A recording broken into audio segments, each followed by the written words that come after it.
তো আজকে ভিডিওটা কিন্তু খুবই ইম্পর্টেন্ট। তো আজকে ভিডিওটা বলতে বলতে বিশুদ্ধ পানির পিএইচ মান কত। তো এই প্রশ্ন কিন্তু খুবই ইম্পর্টেন্ট। তো এই প্রশ্নগুলো খুবই পরীক্ষায় মানে সব থেকে বেশি আসে, বিশেষ করে বিজ্ঞানে। তো আমি বিজ্ঞান থেকেই বলে দিচ্ছি।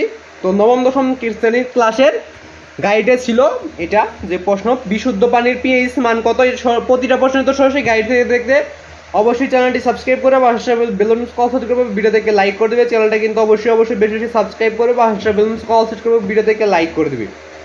তো আজকে শুধু বিশুদ্ধ পানির পিএইচ মান কত এটা বলে দেবো। তো এর আগে তোমরা চ্যানেল নতুন হয়ে থাকলে চ্যানেলটা কিন্তু অবশ্যই বেশি বেশি সাবস্ক্রাইব করে বা বেলুন কল সেট করবে, ভিডিও থেকে লাইক করে দিবে। তো বিশুদ্ধ পানির পিএইচ মান কত এটা বলে দেবো। তো এর আগে তোমরা চ্যানেল অবশ্যই চ্যানেলটি সাবস্ক্রাইব করার প্রতিটা প্রশ্নের তো সরাসরি গাইড থেকে পেতে তো অবশ্যই চ্যানেলটি সাবস্ক্রাইব করে রাখবে। তো আজকে শুধু একটা প্রশ্নই বলে দিব। তো এর আগে তোমাদের আমি একটি কথা বলেছি, তারপর তোমরা বলেছি তোমাদের প্রতিটা ক্লাসে টিক চিহ্ন তোর সঙ্গে তোর চমলক প্রশ্ন তোর সৃজনশীল তোর সরাসরি গাইড থেকে দিয়েছি, ওগুলো কিভাবে দেখবে সেটা বলে দিয়ে উত্তরটা দেখাই দিচ্ছি।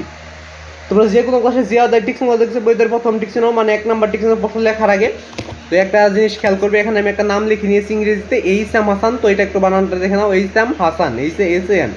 শুধুমাত্র টিক চিহ্নের ক্ষেত্রে একটু ভিন্নভাবে সার্চ করবে। যে আদায় টিক চিহ্ন দেখছে ওদের প্রথম টিক চিহ্ন মানে 1 নাম্বার টিক চিহ্নের প্রশ্ন লিখে এইসাম হাসান লিখবে, তারপর ইউটিউবে সার্চ করলে ওদের সবগুলো টিক চিহ্নের তোমরা সরাসরি গাইড থেকে উত্তরগুলো পেয়ে যাবে।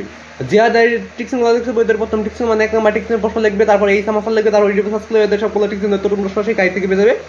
এবং টিক চিহ্ন দিয়ে সৃজনশীল দেখার ক্ষেত্রে যে আদায়ের যে সৃজনশীল দেখতে ওই সৃজনশীলের অবশ্যই ক নম্বর থাকে। সৃজনশীল ক নম্বর লিখে ইউটিউব সার্চ করলে সৃজনশীল সম্পূর্ণ উত্তরটা তোমরা সরাসরি গাইড থেকে পেয়ে যাবে। সঙ্গীত প্রশ্ন লিখে ইউটিউব সার্চ করলে সঙ্গীত প্রশ্ন পেয়ে যাবে। রচনামূলক প্রশ্ন লিখে ইউটিউব সার্চ করলে রচনামূলক প্রশ্ন পেয়ে যাবে। আর যদি কোনোটা বাদ পড়ে যায় তাহলে অবশ্যই কমেন্টে বলে দেবে, তাহলে আমি অবশ্যই দিয়ে দেওয়ার চেষ্টা করবো। তো আজকে ভিডিওটা শুধুমাত্র করার উদ্দেশ্য হলো যে বিশুদ্ধ পানির পিএইচ মান কত, তো এটাই বলে দেবো। তো এর আগে তোমরা চ্যানেল নতুন হয়ে থাকলে চ্যানেলটা সাবস্ক্রাইব করে বা কল সেট করে ভিডিও থেকে লাইক করে দিবে।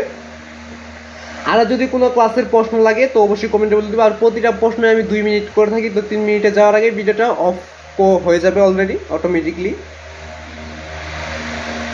তো আজকে ভিডিওটা শুধুমাত্র বিশুদ্ধ পানির পিএইচ মান কত তো এটা বলে দেবো। তো আরও যদি কোনো প্রশ্ন লাগে তো অবশ্যই কমেন্টে বলে দেবে যে কোন প্রশ্নটা তোমাদের লাগবে। তো অবশ্যই যদি কমেন্টে বলো তাহলে আমি অবশ্যই দিয়ে দেওয়ার চেষ্টা করব।